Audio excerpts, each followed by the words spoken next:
Well, hello there, you beautiful, beautiful, amazing, wonderful people. It's me and it's the cat. I don't know where the other one is. You're looking absolutely amazing today, I must add. Must add that. Get that in there nice and early. Make you feel good. What's wrong with making people feel good, eh? But anyway, let's get straight into some meat and potatoes. As today, earlier on today, we spoke about Erika Kirk and not Erika Kirk. That's what we're talking about in this video. Earlier on, we spoke about Candace Owens and the fact that there was 12 phones from Philadelphia at the Charlie Kirk assassination and whether that is pertinent to what's happened. So if you missed that video, go check that out. But in this video, there has been some information brought forward. Some of you may have seen it already. Some of you may not have. If you've seen it, then I'm just repeating it. You may not want to watch. And you certainly don't want to moan about it in below, saying that you've already seen it and you already know about it. Some people don't, all right? All right, is that clear? So anyway, yeah, fake tears, using actual into one eye, which now explains fully the one eye crying.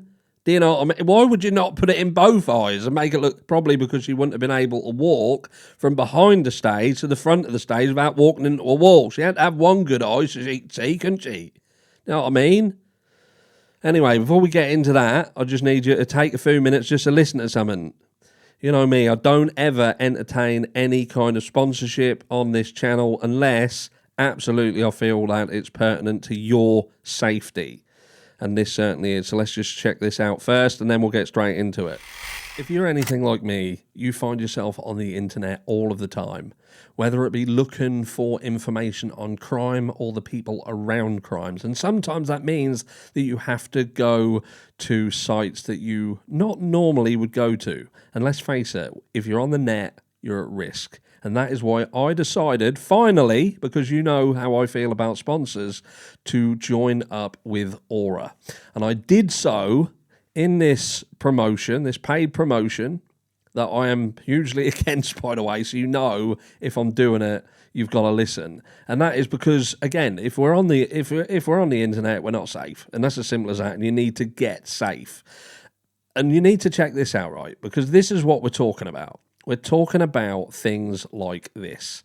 This is a report that can be generated on you when your identity is stolen by these identity thieves and marketers all over the internet. Because it happens to the tune of over $500 million a year. That's what we're talking about. We're talking about a massive, massive industry where they're getting your information and selling it to the highest bidder.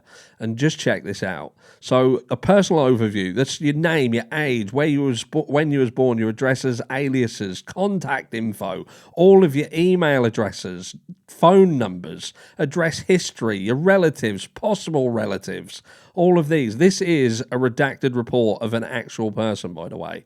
And then you've got other addresses. Coming all the way down here, it gets even more scary. Possible neighbours, possible associates, jobs, possible education, usernames, which, you know what, usernames, that's your usernames that put you on social media so they know who you are, what you're doing. Those social media accounts, Facebook, Pinterest, emails, other photos. They've even got photos of you on there. Possible owned properties, possible owned cars. They can get absolutely everything about you. How scary is that?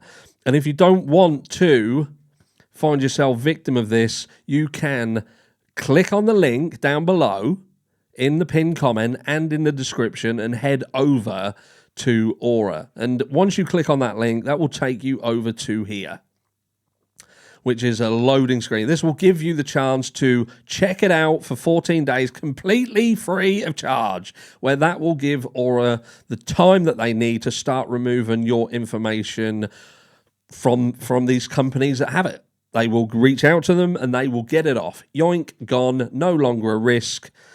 There you go. Bob's your uncle, Fanny's your aunt.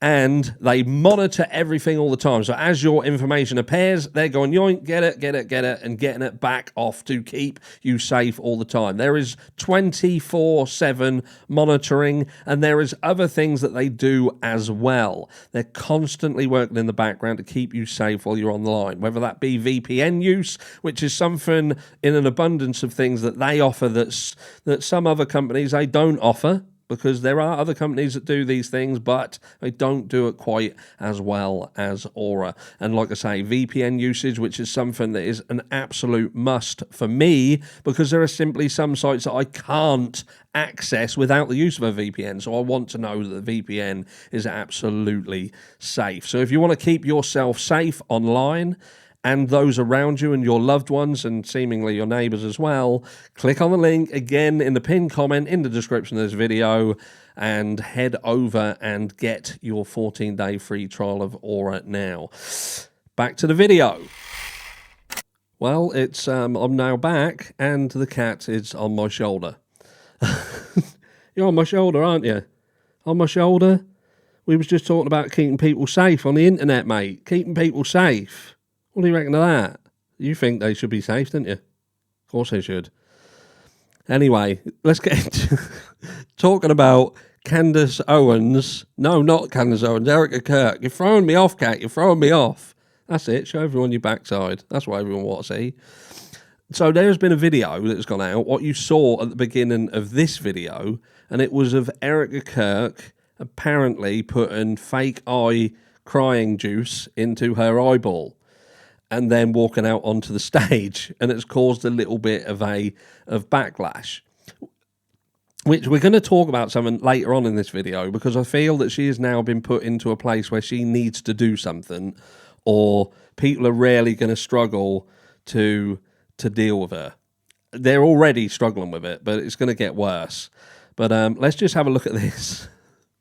So Erika Kirk's fake tears at TPUSA event gets Emmy winner's reaction, George Burns once said.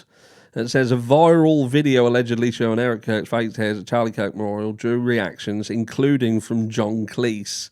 If you don't know who John Cleese is, he is a UK British actor from the likes of Fawlty Towers from years ago. He's quite a funny guy.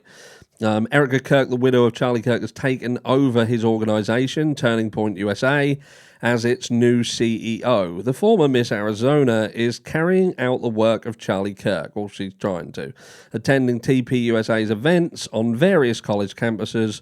One video in particular has gone viral with allegations that Erika Kirk is putting up fake tears. There's a picture of her looking... Ooh...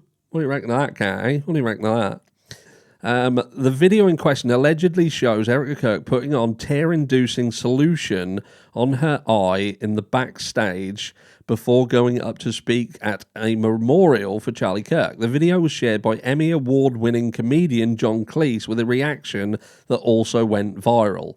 As George Burns once said, sincerity is key. If you can't fake that, the sky... If you can, fake that, the sky's the limit, Cleese wrote. And there it is. And there is who shared the video at the beginning. That was the original source. I don't think that's actually the actual person. I don't actually know. But yes, putting the fake tear eyeball juice into her one eye. It was a mystery before. Why only crying out of the one eye? That mystery has now been solved. It says, on Tuesday, Erika Kirk appeared for the first interview after Charlie Kirk's death on Fox News with host Jesse Waters. The new CEO of TPUSA discussed a range of topics from the 31-year-old's assassination to life after her husband's death, which... I'll probably do a live on that interview, because she talks about quite a lot of things, about being at the hospital directly after the assassination, how she wanted to see Charlie because she hadn't given him a kiss earlier on that day. She hadn't ran her hands through his hair or anything like that, so she needed to do that. But what does this mean? Do you know what I mean? This isn't a good look. This is someone else now that is going to be thrown onto the fire of an ever-burning bonfire of Erika Kirk's reputation. As currently, it seems to be up in flames somewhat. And she does need to start doing things that bring her credibility back into focus. Yesterday, I wanted to give her the benefit of the doubt. Some of the things that we do haul her over the coals for could be simply explained by her being a grieving widow. The downside is, as the more that comes out and the more things you see, the more it separates her from the grieving widow piece to more of a just faking everything. Why would you have to fake crying? Why would you even have to do that? You're at an event that is all about your husband who was assassinated, and you have to fake upset. The tears just won't come. The tears just, I can't get upset. I can't get upset. You're going to have to give me some eyeball fake tear juicy juice into my eyeball. And I'll just one though, so I can fucking see to get out on the stage. You know what I mean? It's not a good look. Ain't a good look whatsoever. Let me know down below what you think to this. And what does Erika Kirk truly have to do to realign herself with Charlie Kirk and what he stood for? The Epstein files. We know Charlie Kirk was all over that like white on rice, and currently we've heard no mention of it. We know, or we've been told, that he was potentially looking to audit the company. They are handling a lot of money, and there seems to be people suggesting that he wasn't sure where this money was going, what was happening to it. So maybe one of the first actions of the new CEO would be to do just that. To start doing some things to see a continuation of Charlie's work and not a halt and erasure of it. Erasure. Well, that group, like back in the 90s, Erasure, I'm sure it was. You know what I mean. They're erasing Charlie Kirk from his content on this platform to the things that he seemingly stood for. And that's not a good look. And what with Candace Owens now coming out and starting to reveal some things that are really, really quite shocking in the midst of Charlie's death. Maybe, just maybe, Erika Kirk should start to come out and address some of these things and show that she is willing to question things as well and not just run with a story that is being told by those that seem to revel in hiding things from the public and working on this just trust us mentality. Well, the trust is gone. That ship sailed long ago.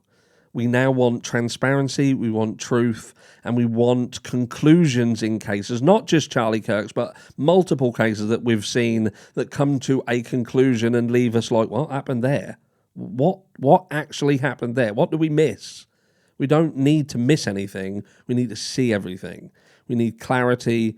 We need to be happy with the conclusions that are being made. And far too many times we are being left with questions. And that just trust us, bro mentality just ain't going to cut the mustard anymore. Let me know down below what you think. Love you all, and I will see you all tomorrow. Mwah.